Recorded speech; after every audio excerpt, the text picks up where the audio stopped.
Hi guys, you're so welcome back to another video on this channel, narcscon.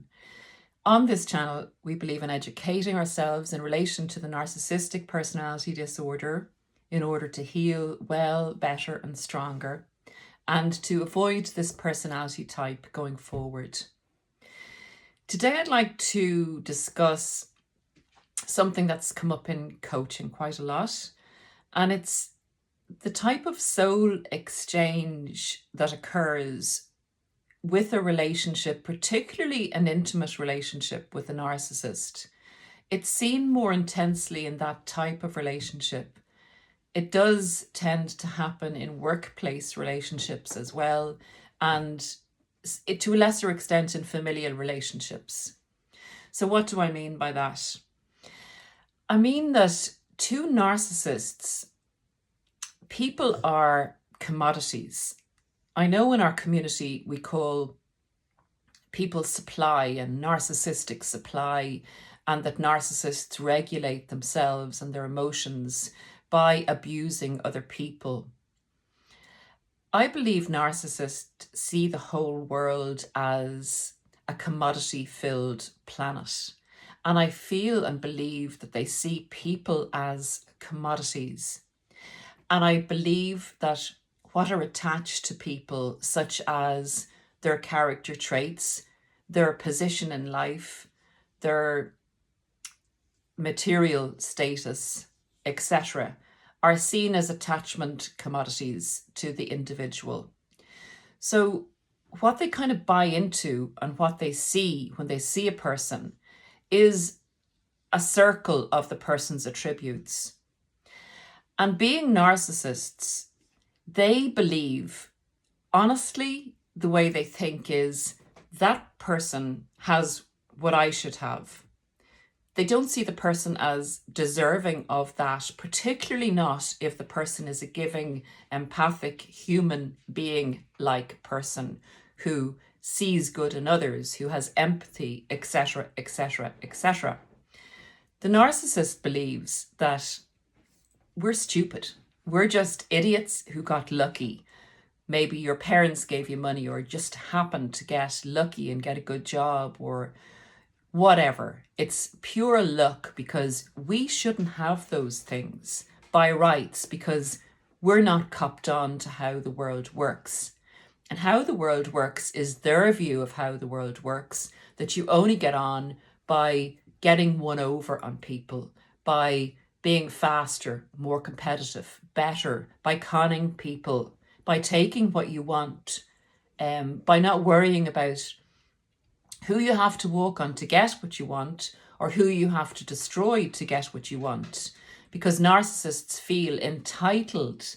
They feel that they are so superior to other people that they, by rights, should have your house, should have your life, and should actually be you.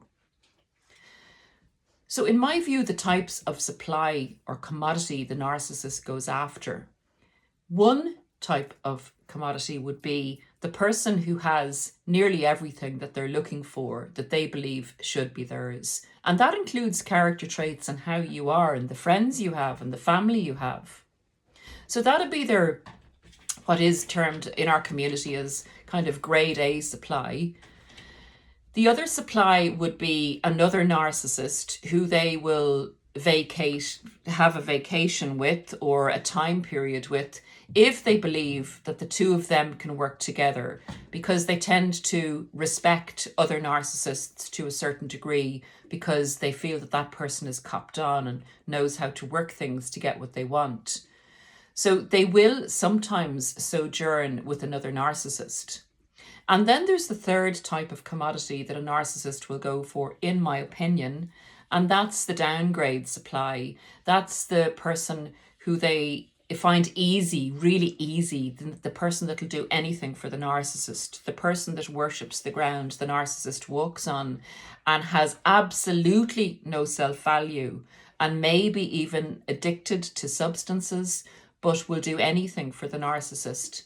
And that's the type of person that they kind of use between supplies, between the people that they actually believe they should be with and the people whose lives they believe they should have. So what's the soul exchange with a narcissist? Okay, so having explained how a narcissist views people as commodities and how they would have a grading system, in my opinion, again, of 3 kind of sources of supply for an intimate relationship, I believe that they will pick a supply that they feel is their right, that they feel is on their level, that they feel they deserve, and whose life they feel deserving of.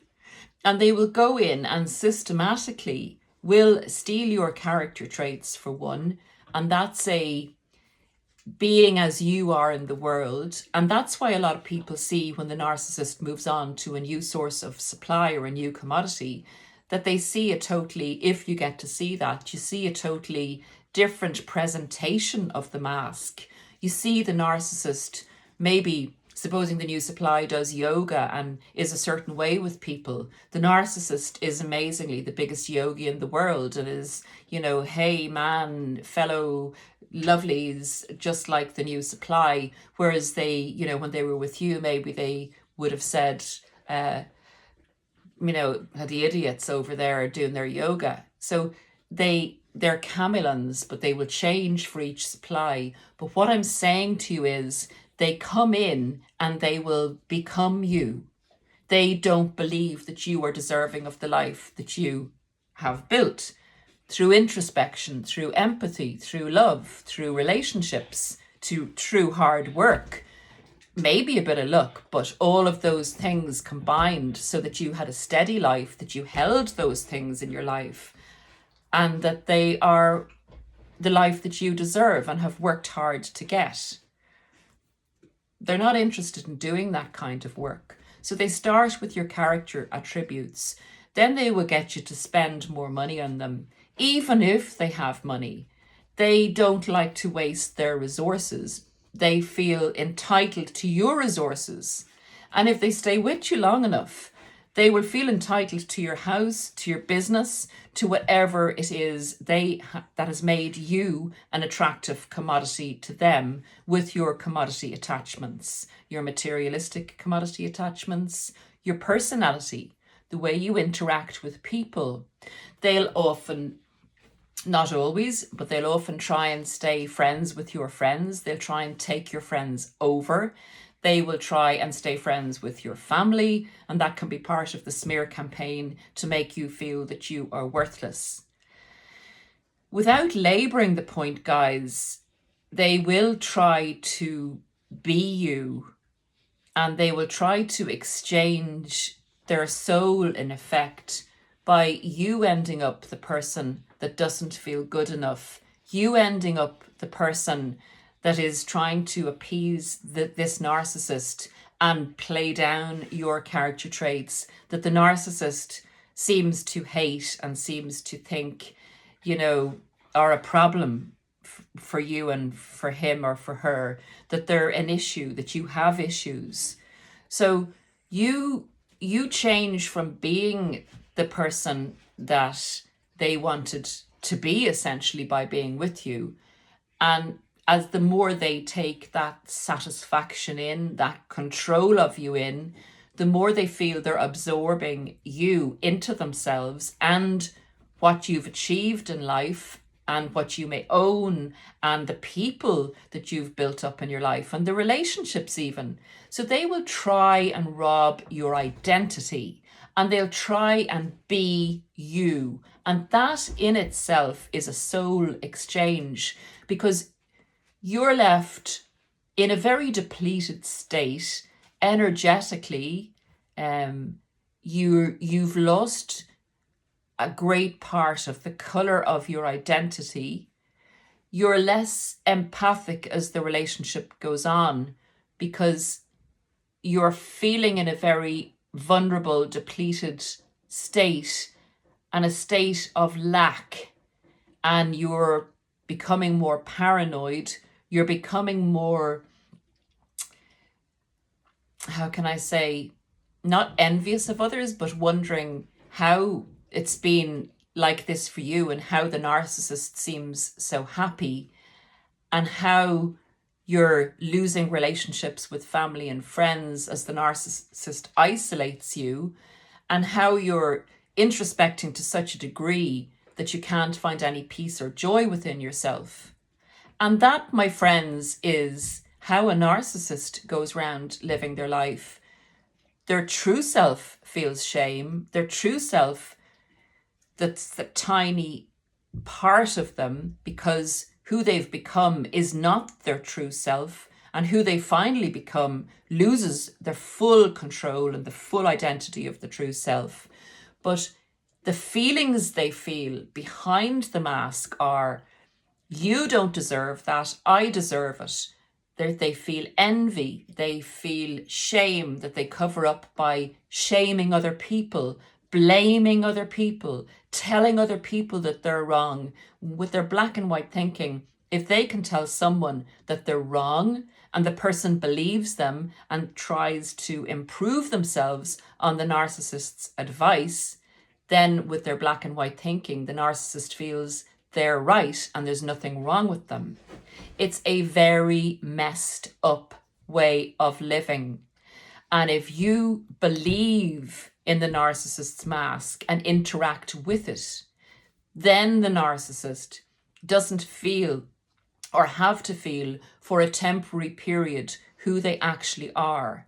And they can feel like they're you, because now they've stolen your peace. Now they've stolen your character traits. Now they're in with your family and friends. Now they have a good chance of taking your property from you.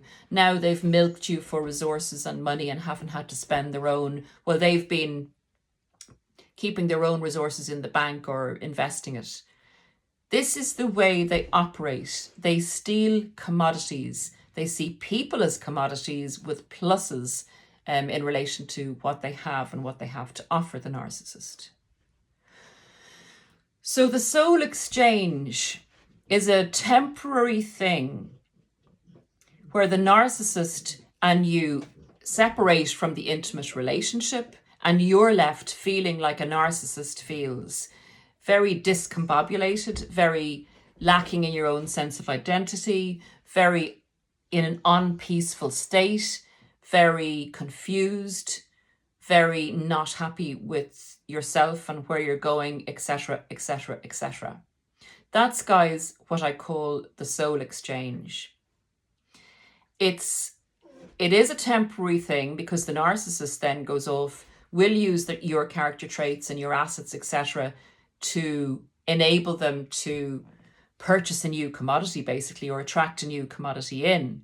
And it takes you quite some time to rebuild your equilibrium, to rebuild your assets, to rebuild your relationships with people, to rebuild your inner peace, and to rebuild who you actually are. But in that rebuilding, you will more than take your soul back. You will take your soul back and you learn how to protect it going forward. You will learn again fully who you really are. You will learn your strength. You will build better relationships going forward. It is a very traumatic experience to go through. It shocks people to the core, and not everyone survives it. Most of us who have been through this SHIT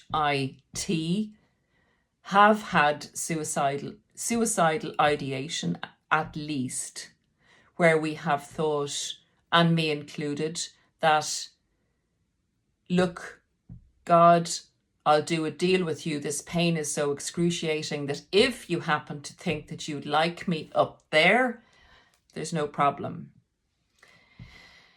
And that's a terrible thing to say. That's a terrible thing to have to admit.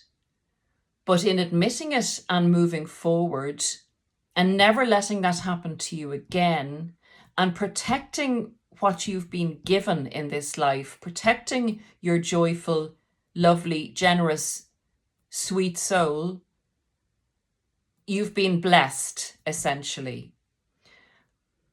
So please, guys, going forward, look after yourselves.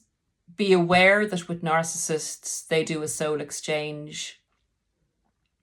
Be aware that you will get your soul back, that it isn't gone, that it will be rebuilt better and stronger in time and with work.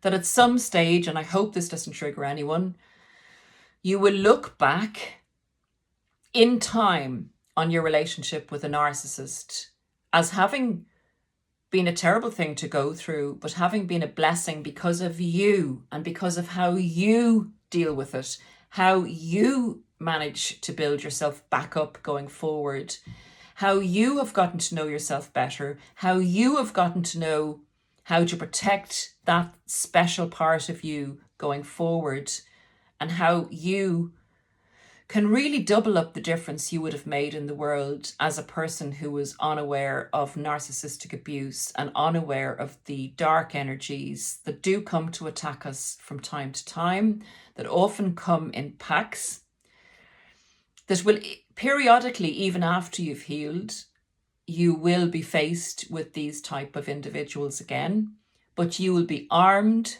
and tooled going forward, not to lay down in front of them, not to buy what they're offering, not to sell the commodity that is you to them. That's a human being who loves to you and I and others. And to recognize these type of individuals and just protect yourself and your family against them.